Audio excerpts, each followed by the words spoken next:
Is democracy founded on reason? Part 1. By James P. Pierce. Well, this question dives a bit deeper than the usual actors paid for spewing political identities as of late. Let us look at the root of the word, democracy. Translated from the Greek words demos and kratos, demos means people and kratos means to rule. Demos is the Greek word for people. Is this the cause or the will of the people made by us or those in charge?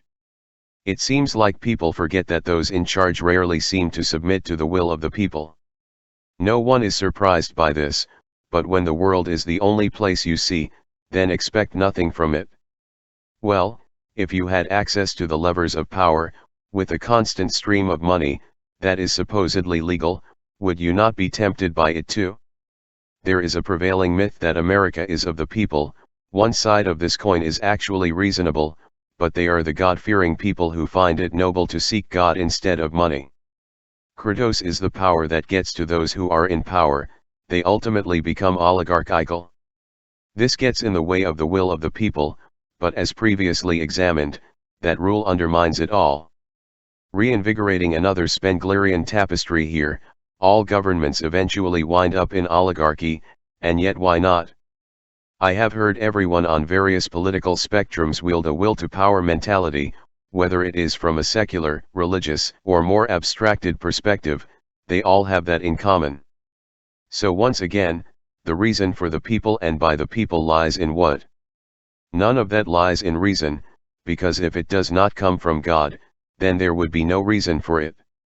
Yet those that push the degradation, such as something like the slippery slope LGBT garbage, all the way down to racial politicking, which is about as new as a fossil, get in the way of reason. It gets in the way of God and his reason for us existing. There is a reason why the devil and his angels exist too. Yet when these forces manifest in man, and people see the good or the way out is only one way, then why even associate with the identity trap?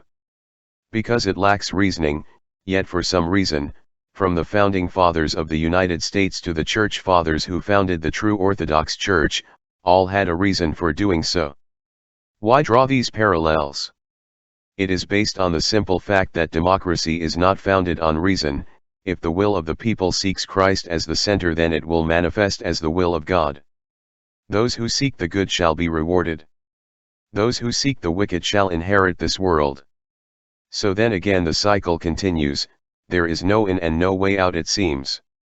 The reason is the fact that it crushes any propensity for a shadow of a doubt. When in fact there has to be beyond a reasonable doubt in the court of law whilst you are innocent until proven guilty. This is quite a change of pace nowadays, where the marauding hordes of social justice warriors think their opinions are taken as state doctrine while they clap back on Twitter. Sure, this is an opinion and someone's right as a member of the people to express their First Amendment rights. Yet when it stays stagnant in an echo chamber, then to what end are they trying to accomplish? It seems that, as always, we are caught in a meme vortex with that one once again. It has no escape, yet unfounded in reason and event he precedents set forth as for any kind of will of the people dynamic.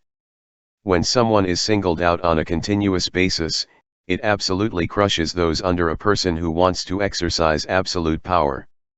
They complain without reason about the people they oppose becoming true tyrants in that proverbial echo chamber.